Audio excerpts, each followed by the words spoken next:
Hello again. What's up, my people? It's your boy Trader here again with another crazy video this morning. I just took this trade here. I just took this trade here right now, and I had to exit my trade. Now, basically, why did I take this trade here? It gave me a few units there. It gave me a few units there, and why did I take this trade here in this area? Now, I will always talk about Elliot waves. Elliot waves are the secret to understanding any market. They are what I call the market anatomy. Once you get the anatomy of any market, you can now be looking at dark cloud patterns, uh, morning star, like this is a morning star here. You can be looking at stuffs like bullish engulfing patterns, like this is a bullish engulfing. But when you come to trade, you're not looking for these candlestick patterns, because these patterns can appear anywhere and mean anything, and their probability of success is not really that high. But if you understand market anatomy, like Elliott wave, these patterns will now reinforce your understanding. So let me zoom out very quickly on my favorite instrument. I'm on my favorite instrument, volatility 25, on the 5-minute time frame, my favorite time frame.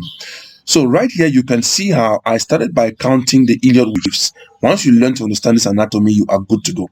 So this is the 5-minute time frame. I'm going to go to the past market. I go to past historical data, and there you can count with me. I counted this. This is wave 1, ends here. Wave 2, wave 3, wave 4, and wave 5. Wave 5 ends up here. Okay, let me zoom in a little bit. So after wave 5, that ends up here, you have A, you have B, and you have C. Okay, people. So there are rules to calculate these things. There are rules. Understanding Elliott waves is technical and it takes some time. It could be challenging and difficult to some people, but that's why this channel is here. Just follow this channel, subscribe to this channel, and leave your questions in the comment sections. And anybody who doesn't understand the Elliott wave, I will do the Elliott wave here repeatedly again and again. And I'm sure that at the end of a couple of sessions, you'll be able to catch the idea and know how to count the waves. That's just the miracle in this market.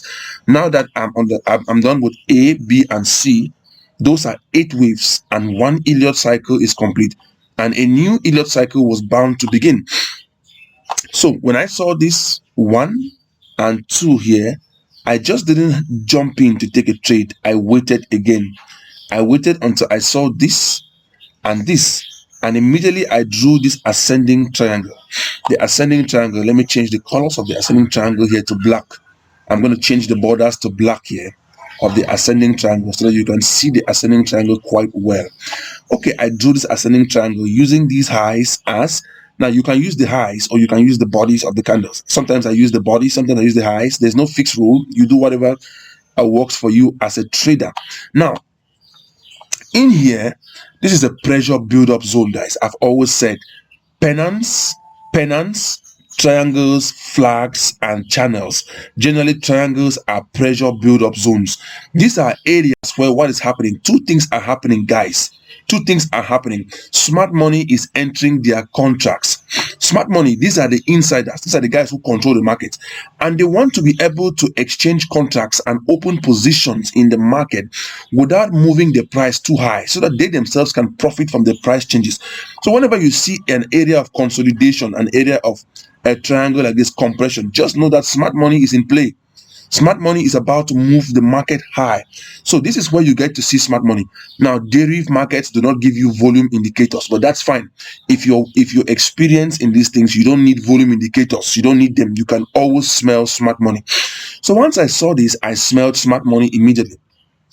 But I was not yet sure. I was waiting. So I had to identify these minor resistances on the inside. So let me change the color of this minor. I've always said that there are trends inside trends. And once you understand this, you can trade like a pro. You can trade like the insiders. Okay, so I identified these minor trends inside, these minor resistances inside here, and I was waiting to see how the market reacts to them. Now, this candle here gave a bullish engulfing pattern where it completely swallows this red candle. But what caught my attention again is that this candle did not struggle to cross this resistance. It crossed the resistance without struggling, and it formed what we call a bullish belt hold. A belt hold is a single candle pattern where the close is near the high. This is the close here, this is the open down here.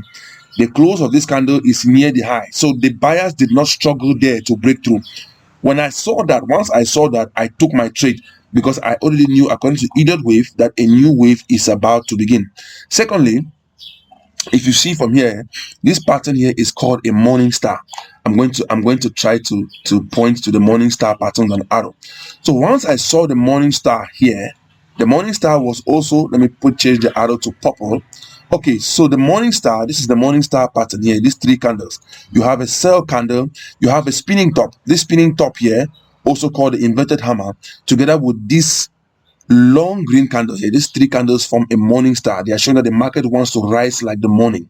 So the morning star that formed here, together with this bullish engulfing pattern, and notice that each of the lows here is higher than the preceding low. This is the first low here. This is the first low. This is the second low here, which is higher, and this is the third low here, which is also higher than this one. So once I saw that each of the lows was higher, that was confirmation to me that wave 3 was about to begin. I entered my trade and I held the trade because I know wave 3 is the wave that has the highest impulse, the highest momentum. Wave 3 doesn't have a lot of corrections, and you can see here there's no correction. This wave here, wave 1, had a few corrections. This is a correction, this is a correction. Wave 3 has no correction at all, guys. So I also projected where wave 3 should end, as you can see on my chart, and it's behaving like that exactly. I was able to project with this arrow here that wave 3 should end at this red line here and start correcting. Now it can go beyond that. Okay, remember, we're not in the business of being accurate, we're in the business of working on the odds, and we put together whatever we can to increase our odds of winning. We're not controlling the outcome, we can't even control the outcome, but we are working on our odds. And working on your odds requires a lot of learning, a lot of reasoning, a lot of understanding the chart logic. So I used Fibonacci tool to project that wave 3 will end here. And as you can see, there is already a pullback forming exactly where I projected, here, right here. So this is wave 4 that's about to form. And wave 4 has to correct to somewhere around here. If I'm correct, then wave 4 should correct to somewhere around here. And once wave 4 gets to somewhere around here, wave 5 is going to begin. Now I tell people I don't trade wave 5. I don't trade wave 5 because wave 5 is usually a whipsaw. There's what you call a whipsaw in the market. Generally, the market has given out a lot of liquidity in this wave 3. Traders have made a lot of money here, and so they will give this wave 4. If it is wave 4 beginning now, they will give this wave 4. Now it must not be accurate, but generally when I do such a projection, I am saying that before the market gets to this level, I would have secured my profits. I would have closed my trades, maybe by half. I would have exited already, because around here wave 4 might just start forming. I don't have to be exact in my predictions. It can still happen that way, but it is not to say that you just enter a trade here. Generally, you don't trade corrective waves. It is to say that you should secure your profits around the area, close your profits. You can close positions, close the trades. So now if wave 4 comes down at about here and then starts going back up to form wave 5, generally I will not advise trading wave 5. I don't trade wave 5 sometimes because the market does what they call a whipsaw. In a whipsaw, a market will come down like this, and then it will do this. It will rise a little bit and call in buyers. Here the market will call in buyers. People will enter, buy trades, buy trades, buy trades. Many traders trade on impulse. They just jump into the market when they see the market going up. They don't use analysis, and as they jump in here on impulse, the market will do this again and it will come down like this. This is what they call a whipsaw. So those who enter the trade here are going to lose money to the market. They will lose liquidity to the market. The market will collect liquidity from them, and this is normal. These are laws of markets. It happens like that. Why? The market has given out a lot of money here on this wave 3, and so the market will try to recover the money it has given out here. It is a law of equilibrium. It works every time. So it is not advisable to trade wave 4. Now you can to trade wave 5, but now you can trade this wave 4. This wave 4 coming down. You can trade this wave 4 if you are an experienced trader.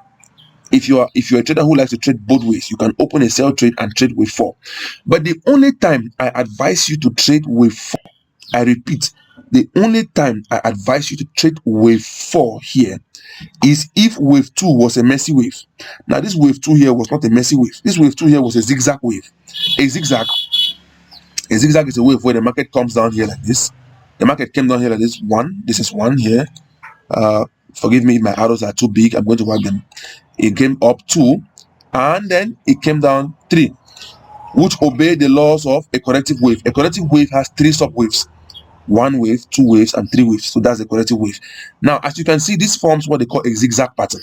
Now, wave 2 was a zigzag. Wave 2 was not a messy wave. Because wave 2 was not a messy wave, I will not advise you to trade wave 4. Now, of course, I can still tell you all this and still go in and trade wave 4, because when you're experiencing what you're doing, you know what you're doing. But you cannot be sure of wave 4 going down in a straight line and giving you profit unless wave 2 was a messy wave, because this wave 4 can turn out to become a wave that will be a complex wave. It will maybe combine a little diagonal like this, and it combines that diagonal with a horizontal like this, and when they combine a diagonal and a horizontal to give you wave 4, they can instead take your profits. They can suck your liquidity. So I will not advise you or anyone to trade wave 4 unless wave 2 here was a messy wave. If wave 2 was messy, then by the principle of alternation, wave 4 cannot be a messy wave. It never happens that way. Okay, now you understand Elliot with time as I'm talking about it. There are so many principles in Elliot. It's quite broad, but I'm going to be talking about it from time to time. Okay, so this is the trade I took, and these are my projections. Let me know what you think in the comment section, guys. Trading is one of the coolest things you can do from the comfort of your home. It's so interesting. Whatever you're trading, whether you're into cryptos, futures, stocks, commodities, currencies, whatever it is that you're trading, the principles are the same.